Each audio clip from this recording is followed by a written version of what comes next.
Welcome to Tabo Eminent channel. Joan of Arc, also known as the Maid of Orléans, remains one of history's most fascinating figures due to her extraordinary courage and unwavering faith. Born in 1412 in Domrémy, France, she claimed to receive visions from saints instructing her to support Charles VII and help drive the English out of France during the 100 Years' War. At just 17 years old, she convinced Charles VII to allow her to lead an army, and her presence reinvigorated French morale, leading to a crucial victory at the Siege of Orléans in 1429. Despite her successes, Joan was captured by the Burgundians, allies of the English, and handed over to her enemies. Thanks for watching. Request you to subscribe the channel. She was put on trial for charges including heresy and cross-dressing, for wearing male armor, ultimately being burned at the stake in 1431 at only 19 years old.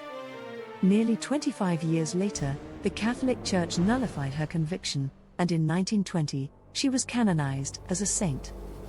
Joan of Arc's life remains a symbol of faith, nationalism, and resilience, inspiring countless generations. Joan of Arc's story is not only one of bravery but also of profound mystery and controversy. As a young peasant girl who could neither read nor write, her claim of divine visions shocked those around her, yet her conviction never wavered. She described hearing the voices of Saint Michael, Saint Catherine, and Saint Margaret, guiding her to save France from English domination. When she arrived at the court of Charles VII, she was able to correctly identify the disguised king among his courtiers, a feat that astonished many and bolstered her credibility. Her leadership inspired French soldiers, who saw her as a divinely appointed figure, and her victories shifted the momentum of the 100 Years' War in favor of France.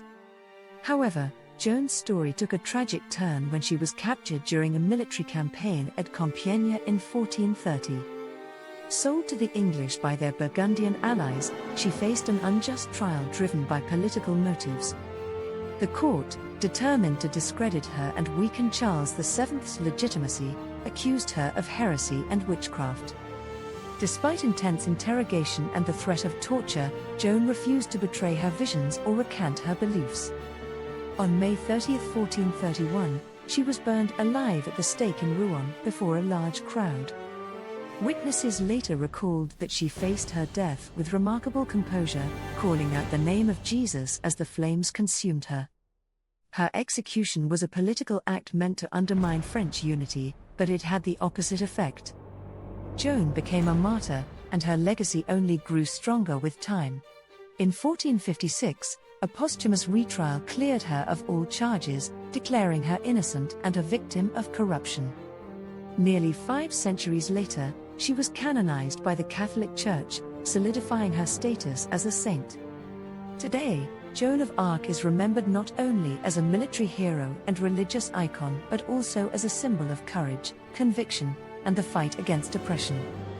Joan of Arc's life was filled with remarkable moments that continue to captivate historians. After she gained the trust of Charles VII, she was given armor, a banner bearing holy symbols, and command over a French army. Her most famous campaign was the Siege of Orléans in 1429. French forces had been struggling for months, but Joan's arrival electrified the troops. She fearlessly led attacks on enemy fortifications, often carrying her banner rather than a weapon, believing that her faith and presence would inspire victory. Against all odds, the siege was lifted, marking a turning point in the 100 Years' War and earning Joan national acclaim. She later persuaded Charles VII to march to Reims, where he was crowned king, fulfilling a key part of her divine mission. Yet, Joan's meteoric rise made her a target for enemies. In 1430, while defending the town of Compiègne, she was pulled from her horse and captured by Burgundian soldiers allied with the English. Her imprisonment was harsh, and she was denied the comfort of church officials sympathetic to her cause. The English sought to discredit her as a fraud, using the Inquisition's court to stage a trial. The judges interrogated her relentlessly, hoping to trap her into admitting blasphemy. Joan, though uneducated, answered with intelligence and courage, often outwitting her accusers. One famous moment came when she was asked if she was in God's grace, a trick question that could have condemned her. She replied, "If I am not, may God put me there, and if I am, may God so keep me," a response that left the court astonished. Despite her eloquence, the trial was predetermined. Joan was convicted of heresy, largely because she continued to wear men's clothing for protection in prison, which her captors twisted as a sign of sin. On May 30, 1431, at just 19 years old, Joan was tied to a stake in Rouen marketplace and burned alive. Witnesses claimed that even in death, her unbroken spirit was evident. Many were moved to tears as she called out to Jesus with her final breath. Her ashes were cast into the Seine River to prevent the French from honoring her remains. But her death only solidified her status as a martyr. Over the centuries, Joan's story became legendary. She was not only a figure of faith but also a symbol of French unity and resistance. The retrial in 1456, which declared her innocent, was a powerful testament to her character and the injustice she suffered. In 1920, nearly 500 years after her death, Pope Benedict XV canonized her as a saint. Today, Joan of Arc stands as one of history's most enduring icons, a young woman whose faith and determination changed the course of a nation. Joan of Arc's journey was as much spiritual as it was heroic, and her unwavering faith made her story all the more extraordinary. In her early years at Domrémy, France was torn apart by the 100 Years' War, and she often witnessed the fear and suffering of her people.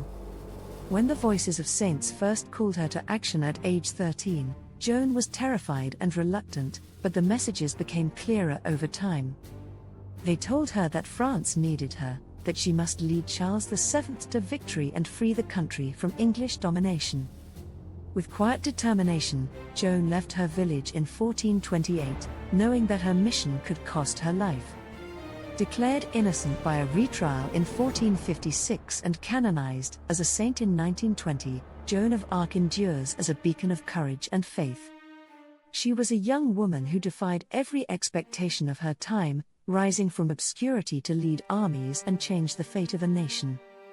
Her story is one of strength, sacrifice, and an unshakable belief in a higher purpose. Declared innocent by a retrial in 1456 and canonized as a saint in 1920, Joan of Arc endures as a beacon of courage and faith. She was a young woman who defied every expectation of her time, rising from obscurity to lead armies and change the fate of a nation. Her story is one of strength, sacrifice, and an unshakable belief in a higher purpose.